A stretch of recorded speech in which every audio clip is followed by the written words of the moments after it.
ഇറാനുമായുള്ള സംഘർഷത്തിൽ നിന്ന് പിന്മാറാൻ ശ്രമിക്കുന്ന അമേരിക്കൻ പ്രസിഡന്റ് ഡൊണാൾഡ് ട്രംപിനു മുന്നിൽ വിരുദ്ധ നിലപാടുകളുമായി പ്രധാന സഖ്യരാജ്യങ്ങളായ ഇസ്രയേലും സൗദി അറേബ്യയും യുദ്ധം ശക്തമാക്കണമെന്ന് ഇസ്രയേൽ ആവശ്യപ്പെടുമ്പോൾ സംഘർഷത്തിന് അയവ് വരുത്താനാണ് സൗദിയുടെ ആവശ്യം.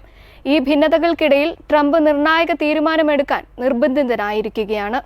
ഇറാനുമേൽ പൂർണ്ണതോതിലുള്ള ആക്രമണങ്ങൾ ശക്തമാക്കുമെന്ന് ഇസ്രായേൽ പ്രധാനമന്ത്രി ബെഞ്ചമിൻ നെതന്യാഹു ആവശ്യപ്പെട്ടപ്പോൾ യുദ്ധം നീണ്ടുപോകുന്നത് വലിയ വിപത്താണെന്നും ഉടൻ തന്നെ അയവ് വരുത്തണമെന്നുമാണ് സൗദി അറേബ്യയുടെ നിലപാട് വ്യക്തമാക്കിയത്. ഓവൽ ഓഫീസിൽ ട്രംപുമായി നടത്തിയ കൂടിക്കാഴ്ചയിൽ ഇറാനുമായുള്ള ചർച്ചകൾ വ്യക്തമാണെന്നും സൈനിക ആക്രമണങ്ങൾ കടുപ്പിക്കണമെന്നും നെതന്യാഹു ആവശ്യപ്പെട്ടു. തൊട്ടടുത്ത ദിവസം വാഷിംഗ്ടണിലെത്തിയ സൗദി പ്രതിരോധ മന്ത്രി ഖാലിദ് ബിൻ സൽമാൻ മേഖലയിൽ സമാധാനം പുനഃസ്ഥാപിക്കാനാണ് സൗദി ആഗ്രഹിക്കുന്നതെന്ന് വ്യക്തമാക്കി. വരാനിരിക്കുന്ന ഇടക്കാല തെരഞ്ഞെടുപ്പിൽ ഇന്ധനവില വർധനവ് റിപ്പബ്ലിക്കൻ പാർട്ടിയുടെ വിജയ സാധ്യതകളെ ബാധിക്കുമെന്ന് നേതാക്കൾ ഭയപ്പെടുന്നു. ഈ ആഴ്ച പുറത്തുവന്ന CNN സർവേ പ്രകാരം 28% അമേരിക്കൻ മാത്രമാണ് യുദ്ധത്തിലെ ട്രംപിന്റെ നയങ്ങളെ പിന്തുണയ്ക്കുന്നത്.